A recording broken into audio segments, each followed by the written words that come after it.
Hey guys, it's Picture Portia here, and this is gonna be a quick video because I was unsure if I wanted to make this video or not, but I decided why not. I'm gonna keep it real. I just saw the Demon Slayer movie Infinity Castle last night with some friends. You guys, if you have not seen this movie, I need you to turn this off, buy your ticket, and watch the movie immediately. It's that freaking good, to the point where I'm watching it again next week. I'm so excited. I don't even know where to begin. I'll begin with the pros and the cons. There's so many pros that I have to say. I just gotta spit it out. I didn't even write a script or nothing, so I'm literally talking straight from the dome. Animation, top mother effing tier. The animation was so clear, I didn't need my glasses.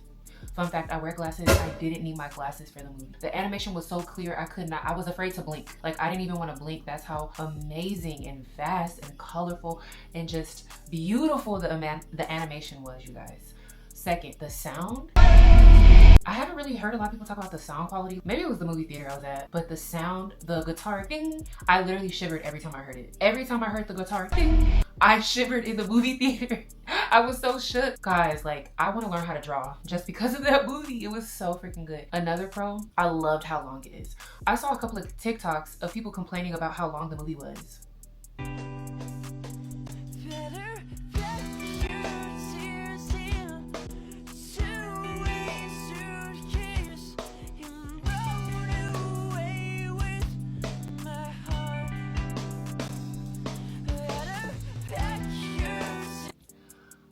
So confused. I thought we all loved long movies. I thought, especially if it's something that we've been waiting for. I was so confused that a lot of people were complaining about that. It was 2.5 hours of pure bliss and people were complaining that they were falling asleep. Y'all's TikTok brain is actually out of control. Like, I'm gonna need y'all to get checked immediately because that's not normal. The movie was literally peak from beginning to end. I saw some people complain that the background stories irritated them and bored them and that the fight scenes were only 30 to 45 minutes long. Again, some of you guys are unwell if you're complaining that there wasn't enough fighting. I loved the pro for me. I love the fact that I got background stories on those demons. Akaza, I still hate his guts though, okay? I still hate his freaking guts, but I cried during his background story. I cried during his flashbacks, guys. I loved how the movie made you empathize with the demons you hate. That is art right there, okay? I cried during Akaza's flashback. I cried during Zenitsu's Gramps. Oh my God, when his grandpa was shattered, that his senior, y'all have to think about it. He willingly became a demon. Spoiler alert. Spoiler alert. Honestly, you shouldn't be watching this if you haven't watched the movie because yeah, I'm about to spoil some stuff here and there. Sorry in advance. He willingly, number 6, the upper 6 demon, forgot his name, willingly gave himself up to become a demon because he just felt like he wasn't on the same level as Zenitsu. And it's like, he could only perform thunder forms. What the heck am I trying to say? He could only do 2 through 6 forms, while Zenitsu could only do form 1.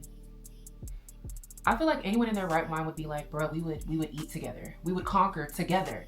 But his self-centeredness, his ego would not allow him to not be number 1. He didn't want to work with Zenitsu. He thought Zenitsu was too weak and childish, which, you know, to be fair, Zenitsu is annoying, but he was locked in that mother effing movie. Like, seeing him so serious the whole movie did something to me.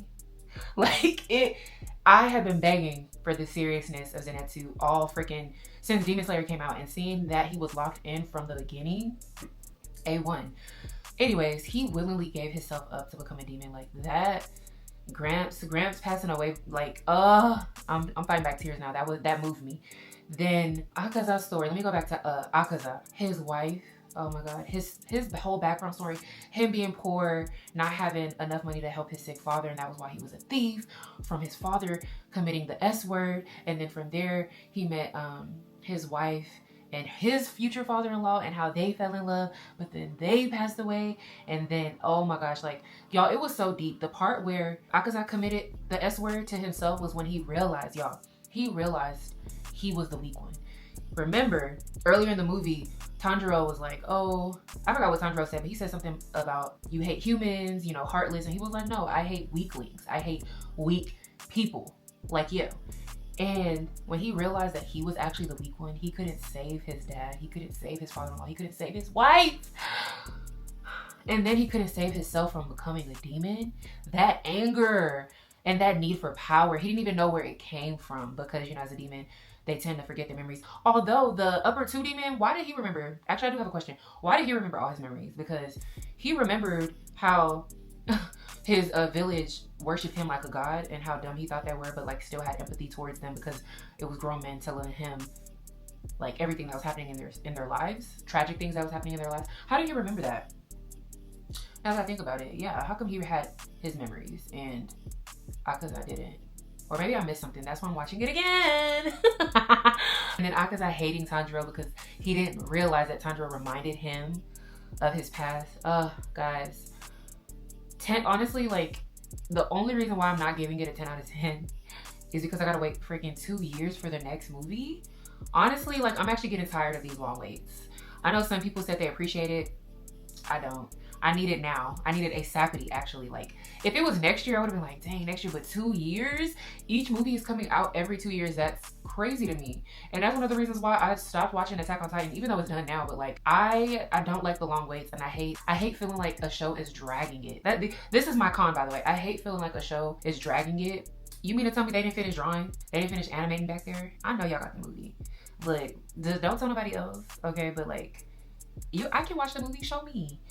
You mean they don't have the movie done already? So that's a con for me, like just waiting that 2 years. But other than that, y'all, I have no complaints. I have no complaints of this, like, from watching this movie. I watched it the first time in sub. So the second time I'm watching it again with friends, we're watching it in dub. I'm sorry. I know there's taboo against dub, but I heard Channing Tatum is a voice actor, and I need to experience that. I need to hear it. I want to laugh. And then hearing it in English too, like, I just feel like I'm a dub watcher, okay? I just feel like I'm gonna enjoy it. But watching it subbed, I was moved. I cried with each flashback. I was amazed by the animation.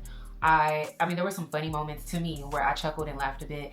Y'all, I can't talk good about this movie enough. And to all the naysayers and haters that complained that it was too long, fix your attention span immediately.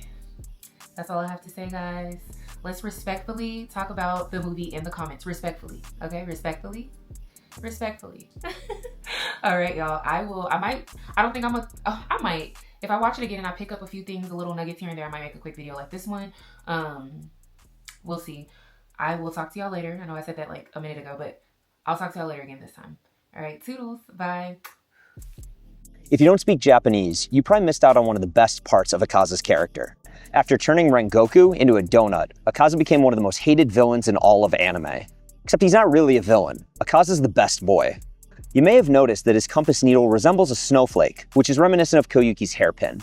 But his attack names also reference a past that he's forgotten. Being a translator is a really tough job, and I do think the folks who worked on this did great. But I feel like it needed a few footnotes to share my favorite fact with non-Japanese viewers. 10,000 Leaves Flashing Willow, Flying Planet 1,000 Wheels, Blue Silver Chaotic Afterglow. These aren't just the hardest attack names. In Japanese, they're also the names of fireworks. Ufotable did incredible work animating his techniques to look like fireworks if you know what to look for, but the attack names make it so clear. He may not know why, but Akaza has spent centuries growing stronger and naming techniques for a love he can't even remember. Akaza, or Hakuji's story, is so good that once he remembered it, he decided his character arc was done and took himself out of the fight. Learning about his attack names and their connection to his past completely changed my perception and made me love this character. But let me know what you think in the comments.